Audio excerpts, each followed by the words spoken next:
இங்க ஒரு ப்ரொஃபசர் அங்க இருக்க ஸ்டூடெண்ட்ஸ் கிட்ட யாராலையும் சால்வ் பண்ண முடியாத ஒரு கஷ்டமான சம் இருக்கு, நான் அதை நோட்டீஸ் போர்ட்ல எழுதி போடுறேன், இது வரைக்கும் யாருமே அதை சால்வ் பண்ணது இல்ல, அதை சால்வ் பண்றவங்களுக்கு நிறைய பணமும் பெரிய அவார்ட்லாம் கிடைக்கும், உங்களால முடிஞ்சா அதை சால்வ் பண்ணி காட்டுங்கன்னு சொல்றாரு. அப்புறம் அவரு அந்த சம்ம நோட்டீஸ் போர்ட்ல எழுதி போட்டுட்டு அங்க இருந்து கிளம்புறாரு. அப்ப அந்த காலேஜ்ல கிளீனர் வேலை பாக்குற ஒரு பையன் கிளீன் பண்ணிட்டு இருக்கும் போதே போர்ட்ல இருக்கிற சம்ம பாக்குறான். அதை நோட் பண்ணி வச்சுக்கிட்டு வீட்டுல போய் அவன் சால்வ் பண்ணிடுறான். அடுத்த நாள் அவன் எல்லாரும் வர்றதுக்கு முன்னாடி யாருக்கும் தெரியாம அந்த சம்ம சால்வ் பண்ணி எழுதிடுறான். கொஞ்ச நேரம் கழிச்சு அங்க வந்த ப்ரொஃபசர் அந்த சம்ம சால்வ் ஆகி இருக்கத பார்த்துட்டு ரொம்ப ஷாக் ஆகிறாரு. இது வரைக்கும் யாருமே அந்த சம்ம சால்வ் பண்ணது இல்ல.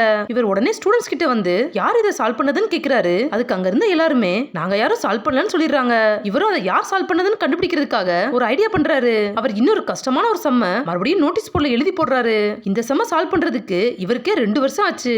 அன்னைக்கு ஈவினிங் அந்த பையன் அங்க கிளீன் பண்ணிட்டு இருக்கும்போது அந்த போர்ட்ல சம்ம இருக்கத பார்த்துட்டு அதை உடனே சால்வ் பண்ணிடுறான். இதை பார்த்து அந்த ப்ரொஃபசரும் அந்த பையனை கூப்பிடுறாரு. பட் அவன் சாரின்னு சொல்லிட்டு பயந்து போய் அங்க இருந்து ஓடிடுறான். இவர் திரும்ப அந்த போர்டு கிட்ட வந்து பார்த்தா இந்த சமயம் ஃபுல்லாவே அவன் சால்வ் பண்ணிட்டான். இவர் 2 வருஷமா கஷ்டப்பட்டு சால்வ் பண்ண சம்ம இவர் 2 நிமிஷத்துல சால்வ் பண்ணதை பார்த்துட்டு இப்படி ஒரு புத்திசாலி பையனான்னு வியந்து போய் பாக்குறாரு.